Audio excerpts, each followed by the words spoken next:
안녕하세요, 허락카드입니다. 오늘도 좋아요, 구독, 알람 설정 부탁드립니다. 감사합니다. 오늘은 경질 크롬 도금의 두 번째 시간으로서 크랙입니다. 균열이죠. 도금층에 균열이 있다 그러면 상당히 문제가 있다고 생각하는데, 경질 크롬 도금층에서는 균열이 있고요. 그 다음에 그 정도를 갖다가 조절하면서 우리가 원하는 특성을 얻을 수가 있습니다. 왼쪽의 그림은 지금 단면이에요. 보시면은 크롬 도금 같은 경우는 두께가 두껍기 때문에 지금 사진으로 잘 나오는데, 보시면은 이게 금이가 있습니다. 위쪽에 이제 경질 크롬 도금층에 이제 이게 크랙이 분포가 되어 있는 거고요.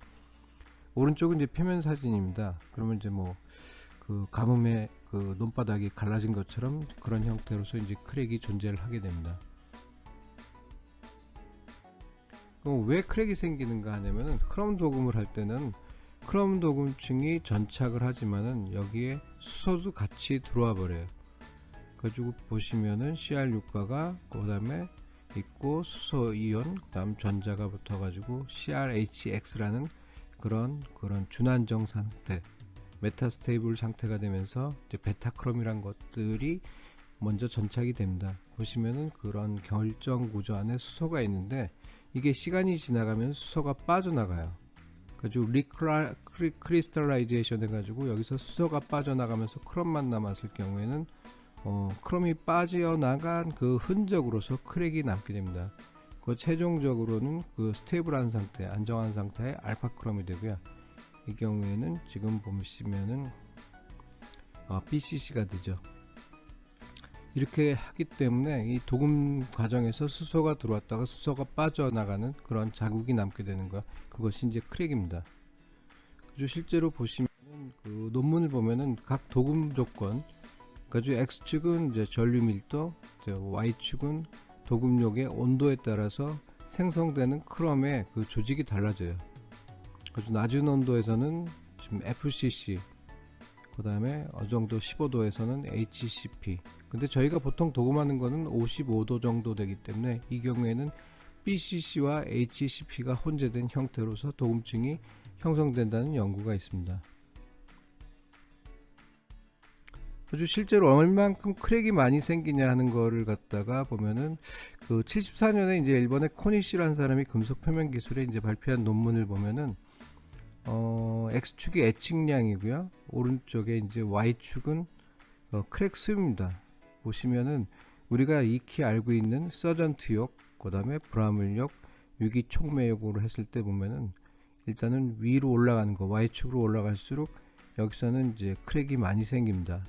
여기서 이제 독특하게 보통 크랙을 단위할 때는 1cm에 몇 개의 크랙이 걸리느냐 해서 그 개수를 세는데, 여기서는 그 평방 밀리미터당 그런 그 알갱이가 몇 개가 있냐를 측정을 했습니다. 거의 같은 얘기인데 일단 표시하는 거는 다르고요. 보시면은 노란색으로 한 게 서전트욕입니다. 보시면은 크랙이 수가 그렇게 많지가 않아요. 그 다음에 브라물욕 같은 경우에는 지금 더 그보다 많이 생겼고, 유기촉매욕 같은 경우에는 매우 촘촘한 그런 크랙이 발생되는 것을 알 수가 있습니다. 여기서 X축의 애칭량이란 건 뭐냐면, 실제로 우리가 보는 그런 도금이 이런 식으로 크랙이 보이는 건 아닙니다. 그래서 다음 사진을 보여드릴게요. 이게 도금된 상태로 보면은 현미경으로 봤을 때 상당히 배율이 높은 건데, 보시면은 크랙의 형태가 일단 보입니다. 이렇게. 근데 굵게 나오지는 않고요. 그 다음에 그림에서 보시면은 다이아몬드, 찌그러진 다이아몬드 같은 거는 위치를 잡기 위해서 이제 찍어놓은 그 비커스 경도계의 그 자국입니다. 자, 그런데 이걸 갖다가 우리가 애칭이란 걸 해요. 애칭이란 거는 우리가 도금한 것을 양국에다 놓고 전기를 거쳐서 이제 녹여내는 건데, 예를 들어서 일단 1대시당 31A로서 녹였을 경우에는 옆에서 그 왼쪽에 보이는 그 크랙들이 성장을 해 있는 것을 알 수 있습니다. 크랙이 성장하는 건 아니고 애칭이 되면서 이제 크랙이 이제 뚜렷하게 나오게 되죠. 가지고 더 했을 경우에, 예를 들어서 3분을 했을 경우에는 훨씬 더 이제 복잡하게 이제 그렇게 이제 그 촘촘한 이제 크랙이 나오게 됩니다. 이 시간에 따라서 상당히 많이 차이가 나고요. 왜 이렇게 되느냐? 이건 크랙의 이제 단면 확대 사진이에요. 그래가지고 FIB 셈을 해서 8000배 정도로 찍었을 경우에는 이제 이런 식으로 나오는데, 단면을 보시면은 크랙이란 게 일단은 어느 정도의 길이를 갖고 있습니다. 여기서 보면 한 8마이크로 정도, 6마이크로 정도의 깊이를 갖고 있는 이제 크랙이 발생을 하는데, 보시면은 실제로 보면은 애칭을 갖다가 안 했을 때, 이 왼쪽이나 오른쪽 그림에 봤을 때는 이제 파란색입니다. 좀 시간을 더 했을 때 2분 애칭을 하면은 녹아나는 양이 더 늘어나겠죠. 그러면은 처음에 있던 도금에 있던 그런 크랙과 2분 애칭을 해서 나타나는 크랙이 겹치게 되고요. 5분을 애칭을 했을 때는 5분 애칭하는 것들이 겹치고, 그리고 15분 한다 그러면은 이것들이 다 겹쳐서 보이기 때문에 크랙이 매우 촘촘하게 보이게 됩니다. 오른쪽 그림 보시면은 예를 들어서 그냥 현재 상태로서, 그러니까 도금된 상태로 봤을 때는 파란색 선으로서 이제 크랙이 하나가 보일 텐데, 이게 2분을 하면 빨간색하고 이제 겹쳐 보이는 거고요. 그 다음에 5분을 했을 때는 보라색, 15분 했을 때는 초록색으로 해서 이 모든 것들이 한꺼번에 크랙이 나오게 됩니다. 실제로 전에 어떤 그 분이 한번 질문을 한 적이 있어요. 그래가지고 그 시간에 따라서 애칭 시간에 따라서 크랙 수가 변하는데 어떻게 하면 됩니까? 그래가지고 이거는 이런 현상이고, 그 다음에 규격이 있습니다. 몇 분을 하게 되어 있는지, 그래야지 일정하게 어떤 숫자가 나오는 거지. 이게 실험을 하면서 뭐 시간을 갖다가 자기가 변화시킨다 그러면은 그때마다 값이 틀리기 때문에 이제 반드시 주의를 하셔야 됩니다. 가지고 어디 가면 제일 많이 던지는 질문이에요. A, B, C가 있고, 왼쪽은 단면입니다. 처음에 보여드린 것처럼 맨 위에 A는 뭔가 이렇게 점점점점이 흩어져 있는 상태의 크랙이 있고, B는 지금 보면은 흩어져 있는 것도 있고 조금 길게 연결되어 있는 것도 있고, C는 그 도금층을 갖다 가로질러 가지고 일단 크랙이 있습니다. 표면을 보시면 아까 보여드린 것처럼 A는 촘촘하고 B는 보통, C는 이제 크랙이 별로 없는 상태죠. 자, 그러면 이 중에서 가장 바람직한 건 어떤가, 이제 그런 질문을 갖다 던지게 되는데, 글쎄요, 보통 하면은 C를 고르는데, 이런 질문을 하면은 C가 좋아 보이는데 C는 아닌 것 같아서 A를 고르시는 분들이 많이 있습니다. 그래서 답은 A고요. A 같은 경우가 지금 보면은 유기축 매혹, 아까 크랙이 많다고 그랬죠. 그 다음 B의 경우에는 불화물력, C의 경우가 일반 서전투역입니다. 앞에서 말씀 한번 드렸으니까. 그러니까 이런 식으로 나옵니다. 그래가지고 크랙이 많은 것들이 좋다. 그럼 왜 좋지? 크랙이 많으면 문제가 있을 것 같은데. 그래서 실제로 어떤 회사의 그런 로드 경질 크롬 도금 기준을 보여드릴게요. 그건 리콰이어먼트의 이제 요구사항으로서, 우수한 내익성을 위해서는 크롬 도금 표면 마이크로 크랙 밀도는 1cm당 800개 이상이어야 한다. 그렇게 정의가 되어 있습니다. 내익성을 얻기 위해서는 800개 이상이 있어야 된다는 얘기. 그 이상을 있든지 그렇게 되기 때문에, 일단 생각하는 거하고 달리 크랙이 많은 게 좋다는 것들을 알 수가 있습니다. 그래서 실제로 내익성이 어떤 문제가 있냐 보면은, 왼쪽은 실제로 있는 사진이에요. 인터넷에서 갖고 왔는데, 사진에 보면은 밑에 있는 거는 반짝반짝 하는 건 아마 새 거고, 위에는 문제가 있는 경우입니다. 실제로 이런 경우는 별로 없는데 아마 좀 되게 심하게 잘 못 쓴 경우 같아요. 좀 뻘겋게 녹이 슬어 있고 그러는데, 우리가 도금을 할 경우에는 우리가 보호하고자 하는 거는 사실은 안에 있는 그 쇠죠. 철로 되어 있는 환봉입니다. 그게 녹이 슬면 구조적인 강도가 문제가 있기 때문에 우리가 이제 표면 처리를 하는 건데, 크롬 자체에는 그 내익성이 높아서 일반적인 환경이나 중성 염수 분무 시험에서는 크롬이 부식되는 경우는 없습니다. 가지고 지금 보시면은 요 그림 같은 경우 되게 재밌는 그림인데, 실제로 왼쪽이 이제 부식이 됐어요. 가지고 크롬이 부식이 된 게 아니고 안에 있는 철이 부식이 돼 가지고 밖으로 이제 기어 나온 상태입니다. 가지고 이제 뻘겋게 되어 있는데, 오른쪽에는 같은 사진인데 요 빨갛게 녹이 쓴 부분을 갖다 옥살산으로 녹였을 경우에는 실제로 어디가 부식이 일어났는지 찾기가 무척 힘들어요. 그렇기 때문에 우리가 얘기하는 부식이란 것은 철의 부식이지 크롬의 부식이 아닙니다. 근데 실제로 환경에서 쓰다 보면 이제 부식 문제들이 있는데, 대부분 이제 크롬 쪽에서 하는 거는 보통 그 해수 쪽에서 바닷물에 있는 그런 소금 입자들이 날라와서 붙었을 경우에는 또 다른 현상이 일어나는데, 우리가 보통 하는 일반적인 환경이라든지 중성 염수 분무 시험에서는 대부분 이런 형태로 나오게 됩니다.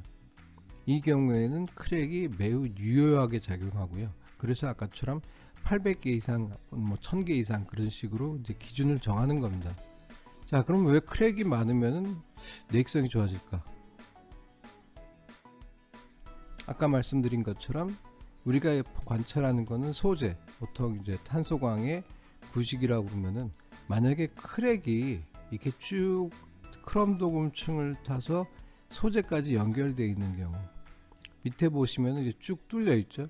이제 이걸 관통균열이라고 그래요. 그중에는 이제 페네트레이션 돼 있다고 그러는데, 보시면 물이나 산소들이 이 경로를 통해 가지고 이제 소재하고 반응을 해서 부식이 일어나서, 그 다음에 철이 Fe2O3라니까 부피 팽창이 돼서 밖으로 나오는 겁니다. 근데 오른쪽은 이제 크랙이 많은 경우에는, 크랙이 많긴 한데 크진 않아요. 길진 않아요. 그러니까 도금층을 관통할 정도의 크랙이 안 나오기 때문에 서로가 연결되어 있지 않습니다. 그렇기 때문에 우리가 보호하고자 하는 그런 소재까지 그 물이라든지 산소들이 도달하지 않아요. 그렇기 때문에 내익성이 올라가는 경우입니다. 쉽게 얘기해서 재밌는 사진인데, 오리가 있습니다. 오리 새끼들을 데리고 지나가요. 근데 좀 뭔가 위태스러워 보이죠? 밑에 있는 맨홀인데 좀 큽니다. 그래서 어떤 결과 나왔냐? 했더니 많이 빠졌네요. 근데 여기 만약에 촘촘하다 그러면은 이것들이 빠질 일은 없겠죠. 거기에 걸리든지 하니까. 아무튼 좋은 비유가 되어 있는지 모르겠지만은 뭐 이런 경우. 실제로 실험을 했을 때 보면은 ASTM B117 가지고 중성 염수 분무 시험에서 25 마이크로의 크롬 도금을 하고 내익성을 했을 경우에, Y축은 지금 보면 굿 코팅 해가지고 부식이 안 일어난 제품의 퍼센테이지입니다. 그래서 35개를 집어넣어가지고 부식이 관찰되지 않은 그런 경우를 카운팅하는 거예요. 보통 중성염무 시험에서는 뭐 해서 몇 프로의 부식이 됐다 그런 게 아니고, 여러분들도 아마 실험을 하다 보면은 약간의 부식은 일어나고, 그렇기 때문에 시험 기준으로 보면 전체 면적에서 몇 프로 이내 그렇게 이제 카운트를 하는데, 대부분 그 원청이라든지 사용자 쪽에서는 그게 이제 복잡하니까 몇 시간 이내에 녹이 안 슬게 그렇게 만들려고 그렇게 얘기를 합니다. 그래서 별 차이가 아닌 것 같은데, 그렇기 때문에 좀 오버스펙들이 많이 나와요. 그 다음에 실험이라는 거는 실험하는 샘플의 준비 과정에 따라서도 약간의 스크래치라든지 아니 이물질 때문에도 그 다음에 녹이 슬 수가 있습니다. 하물며 실제 환경에서는 더 그런 것들이 많겠죠. 그렇기 때문에 전체적으로 넣었을 때 부식이 안 일어나는 그런 퍼센테이지를 측정하고 상당히 합리적이라고 생각하는데, 유기충매욕 같은 경우에 이제 크랙이 많은 경우에는 168시간이 지났을 경우에는 약 90%가 아주 살아남아 있고요. 10%에서는 부식이 일어났다는 경우입니다. 불화물욕에서는 그거보다 훨씬 더 낮은 숫자로 살아남고요. 일반 서전트의 경우에는 시작하자마자 24시간 만에 그러니까 60%만 살아남고 40%에는 부식이 일어났다는 경우예요. 그래서 168시간 됐을 경우에는 한 20%만 건전하고 80%는 녹이 슬었다는 그런 결과입니다. 그래서 이걸 통해서 우리가 이제 그 크랙이 얼만큼 효과적인지를 알 수가 있고요. 자, 다음에는 그러면 정말 크랙을 갖다 많이 넣었을 경우에요. 그 노란색은 센티미터당 1120개의 크랙이 있습니다. 그죠? 아까 800개 이상이라고 했을 땐 그거보다 훨씬 더 많은 크랙이 들어가는 있는 경우고요. 오른쪽은 2000개를 만들었을 경우에요. 어떻게 만드냐 했을 때는 뭐 여기 이제 유기총매역인데 총매를 많이 넣으면 되죠. 근데 돈이 많이 들어갑니다. 여기도 마찬가지로 밑에 그림을 보시면은 X축은 염수 분무 시간, 그 다음 Y축은 부식이 안 된 시편의 비율입니다. 보시면은 노란색보다는 파란색이 훨씬 더 생존율이 높습니다. 그래서 168시간을 했을 때 약 80% 정도가 부식이 안 일어나고요. 근데 반면에 이제 그 1120개의 크랙을 갖고 있는 경우에는 한 10% 정도 되네요. 그래서 실제로 그러면 노란색 같은 경우 내익성이 떨어지냐 했을 때는 우리가 사용하는 그런 제품이기 때문에 특별한 문제는 없습니다. 근데 2000개가 상당히 많은 거예요. 그러면 1120개의 그런 크랙이 있는데 그 크랙들을 가지고 더 내익성을 올리려고 그러면 어떻게 하는지, 현장에서 실제로 어떻게 하는지를 한번 알아보겠습니다. 일단 우리가 많이 쓰는 그 로드예요. 그리고 여기 이제 경질 크롬 도금을 했는데, 보시면 처음에 이 경우에 도금을 한 상태입니다. 가운데에 마른 목골에 있는 건 이제 그런 인텐테이션이고, 보시면은 그 크랙의 형태가 보입니다. 근데 이걸 갖다가 버핑, 연마, 현장에서 바우라는 말을 아직도 많이 쓰고 그러는데 5초간 해보겠습니다.